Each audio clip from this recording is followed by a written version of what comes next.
أعوذ بالله من الشيطان الرجيم بسم الله الرحمن الرحيم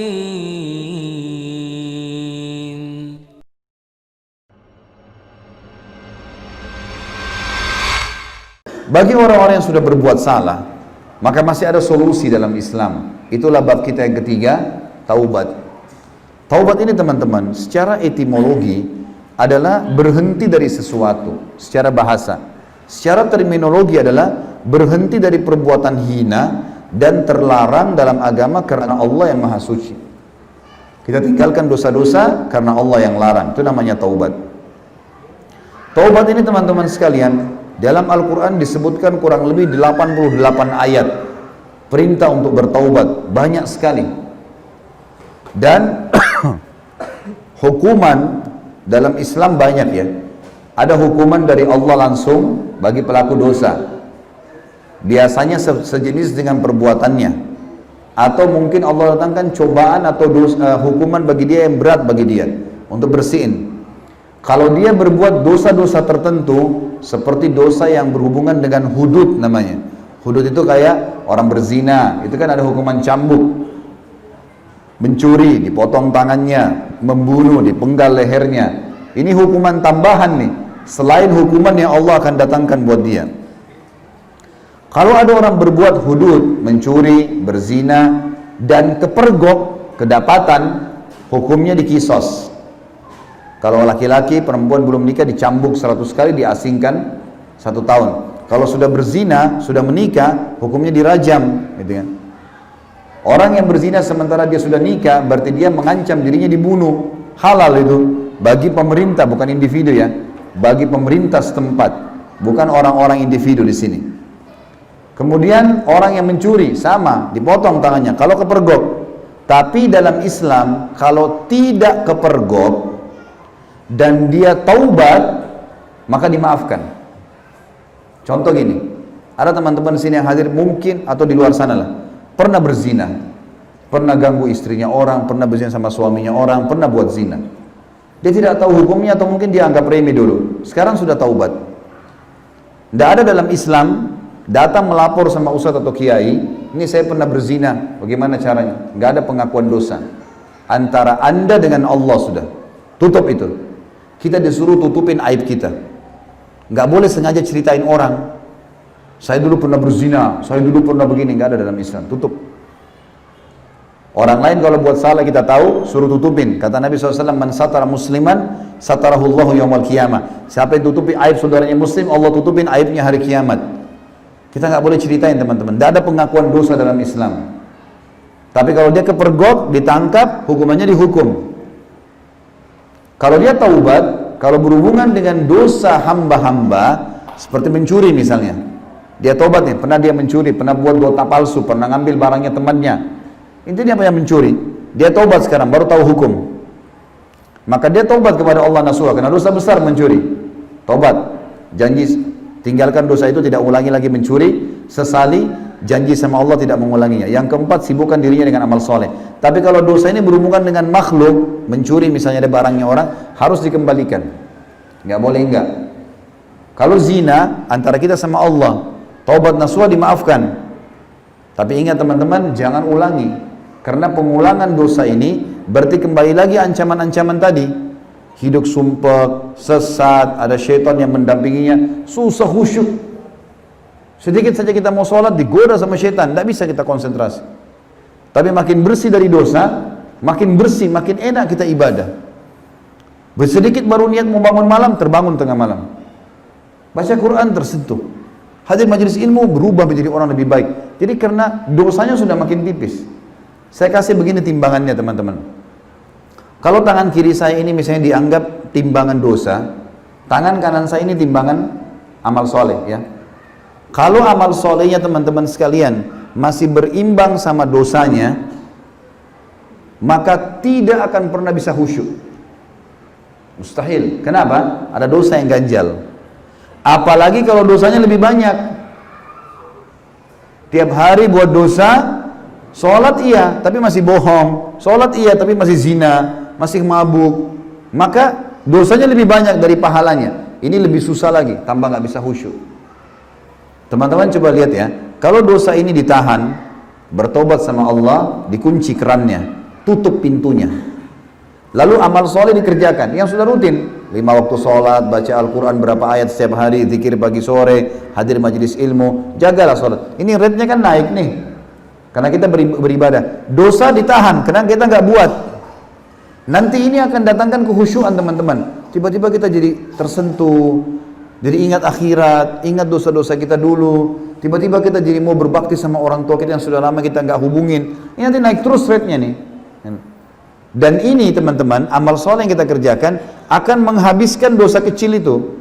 Akan dimaafkan dosa kecilnya. Akan dimaafkan dosa-dosa kecilnya. Maka ini penting untuk dijaga. Dosa ini teman-teman, kalau saya bahasakan jiwa kita ini seperti ruangan. Jadi seperti ruangan ini, kalau tembok kita jebol, ada tembok yang jebol, lubang. Ada dari situ angin masuk, nyamuk masuk, serangga bisa masuk. Kalau hujan, air hujan bisa masuk. Ini saya ibaratkan dengan jiwa kita yang sedang jebol dengan dosa-dosa. Jadi jebolnya tembok ini jiwa kita lagi jebol nih, lagi ada bisa masuk macam-macam nih, serangga, hujan segala. Ada 2 cara untuk kita membela diri, melindungi diri. Yang pertama tidak efektif, yang kedua efektif. Yang tidak efektif teman-teman sekalian, kita ambil selimut saja. Pakai selimut di tempat kita, sehingga hujan masih masuk, serangga masih masuk, bau nggak enak masih masuk. Kita memang terlindungi, tapi sedikit kita bergerak, tersingkap selimutnya, kedinginan, ruangan kita jadi kotor. Ini ibaratnya teman-teman yang sudah tahu pekerjaannya berbahaya bagi dia, yang sudah tahu lingkungannya berbahaya, teman-temannya berbahaya, masih bertahan di situ. Dia cuma pakai selimut. Tapi setiap saat bisa tergoda. Kalau kita tetap berteman sama 10 orang peminum khamr, kita nggak minum khamr, saya nggak apa-apa, saya bertahan dengan iman saya. Susah teman-teman, manusia. Orang bisikin kuping kita saja, saya mau kencing ya, kita juga mau ikut kencing tuh. Manusia gampang terpengaruh. Lapar nih mau makan, kita juga, oh iya ya, makan, lapar, tiba-tiba connect langsung. Kuping kita ini, mata kita teman-teman, hidung dan lidah, ini connect dengan hati nih. Kita dengar apapun masuk ke sini nih. Makanya masuk pengajian masuk ke hati. Masuk juga dengar maksiat, masuk juga dalam hati. Jadi dikontrol dengan ini, jadi ngaco semua nih. Kalau salah, kalau benar. Karena ini connect semua. Apa yang kita lihat? Saya nonton film 2 jam. Oh nggak apa-apa, saya nggak terpengaruh. Bohong. Gimana cara nggak terpengaruh? Mata kita connect dengan hati. Sedih kita sedih, senang ya kita senang, lucu ya kita ketawa, gitu kan? Ya terpengaruh lah. Makanya caranya ditutup, memang nggak bisa, harus tutup kerannya. Cara yang kedua efektif, beli semen, beli batu bata, tutup tuh tembok, cat, biar nggak pakai selimut, aman. Faham maksudnya? Jadi di sini teman-teman sekalian, berhentikan tuh pintu maksiat tuh. Udah, putus hubungan, apapun resikonya. Saya nggak mau lagi buat itu. Pokoknya saya nggak mau. Nanti kita fokus dengan ibadah. Teman-teman mungkin bilang, kalau saya berhenti tempat kerja saya nggak tahu mau kerja apa Ustaz. Subhanallah. Pernah kemarin di Jakarta ada satu teman datang pengajian saya, kerja di bank konvensional. Maaf teman-teman kalau ada kerja di situ, mudah-mudahan Allah bisa nangkap pelajaran lah. Orang ini teman-teman 30 tahun umurnya. Saya tanya, dia kerja di bank konvensional, dia bilang, Ustaz saya sudah dengar ceramah Ustaz tentang riba, saya ingin tinggalkan riba, saya ingin tobat Ustaz. Dia bilang, tapi saya ini hidup dan menghidupkan istri anak saya dari gaji saya. Kalau saya berhenti, saya mau kasih makan apa? Lalu saya tanya, Mas umurnya berapa sekarang? Dia bilang 30 tahun Ustaz. Sudah berapa tahun kerja di bank konvensional? 3 tahun. Baik, saya mau bahas ya Mas, umur Mas 27 tahun ke belakang. Mau? Mau. Saya nggak bahas yang 3 tahun ya, yang 27 tahun ke belakang. Mulai dari umur Mas 0. 0 ini di rahim ibu. Sekarang teman-teman kalau ada yang umur 25 tahun di sini, jangan bilang umurnya 25 tahun ya. Umur Anda tuh 25 tahun plus 9 bulan. 9 bulan itu ada umur di perut juga tuh, kita tidak hitung. Itu ada bonusnya 9 bulan tuh. 0 sampai 9 bulan di rahim ibu. Mas pernah berpikir nggak makan dari mana? Minum dari mana? Nggak pernah Ustaz. Ya. Ibu kita yang setengah mati minum susu, hamil asam folat lah, vitamin-vitamin, setengah mati ngunyah, lewat saripatinya makanan tuh. Kenapa ibu hamil suka lapar? Karena sarinya makanan itu ditarik sama bayi, melalui plasenta masuk. Kita cuma tahu hidup. Di dalam kantong ada air, tergenang dengan air, kok bisa hidup? Gak ada pikiran tuh, belum sarjana waktu itu, gak tahu apa-apa, makan hidup. Benar gak mas? Benar, baik. Mulai umur setelah keluar bulan ke-10, kalau kita bilang baru hari pertama lahir di muka bumi, baiklah, anggap tahun pertama waktu masih kecil, masih anak-anak, mas kalau mau butuh apa-apa bilang apa sama orang tuanya? Tinggal minta Ustaz. Kalau tidak dikasih, ngerengek, nangis. Pernah nggak berpikir waktu kita masih kecil minta mainan, minta baju, kalau orang tua kita nggak mau beliin? Pernah nggak kita berpikir dari mana orang kita ambil duit? Nggak pernah kita mau tahu kan? Kita cuma mau tahu kasih, nggak dikasih, ibu jahat, ayah jahat, minta pokoknya. Ini sampai berapa tahun mas? Sampai sekian tahun. Bahkan saya tanya, mas dibiayai sama orang tuanya sampai umur berapa? Sampai selesai kuliah Ustaz. Sampai selesai kuliah, S1 orang tuanya masih biayai. Pulang kalau lapar tinggal buka meja makan, ibunya sudah siapin makanan. Mau mandi tinggal nyalain keran air. Baju semua sudah rapi di lemari. Terjamin hidupnya. Ternyata dia aman hidupnya, dia merasa aman sampai umur 24 tahun orang ini. Aman. Nggak ada masalah. Belum ada kerjaan. Setelah itu, umur 25 tahun mulai cari kerjaan, tidak cocok, sampai umur 27 tahun masuk ke bank itu, kemudian sampai 30 tahun umurnya, 3 tahun masuk di bank.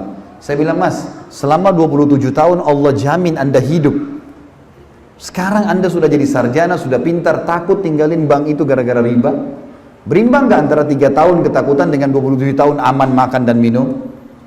Gak berimbang sama sekali. Bagaimana caranya Anda bisa takut dengan itu? Tidak boleh takut, harus yakin.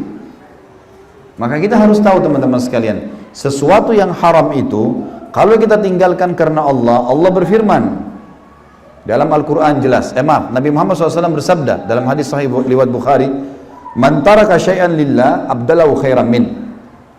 Siapa yang meninggalkan sesuatu karena Allah, Allah akan gantikan dia lebih baik baginya. Harus yakin dengan itu teman-teman.